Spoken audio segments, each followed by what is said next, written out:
Tumsifu Yesu Kristo.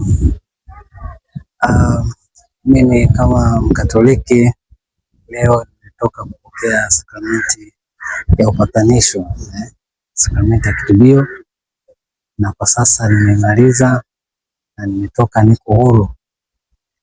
Najisikia mwenye amani kwa sababu katika maisha kuna changamoto mbalimbali, mambo mbalimbali ambayo kwa njia moja nyingine naweza nisiendane na mpango wa Mwenyezi Mungu.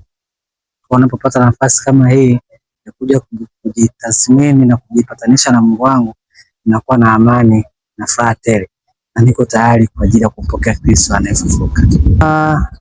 Mkatoliki lazima ungana, kwa sababu katika mafundisho tunaambiwa binadamu si mkamilifu, na binadamu katika kuishi kwa njia moja au nyingine anaenda tunakosana na Mwenyezi Mungu.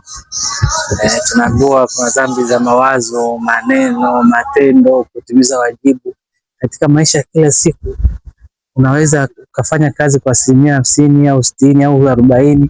Kwa lazima kila baada ya kipindi fulani unapaswa kupata sakramenti ya kipatanisho.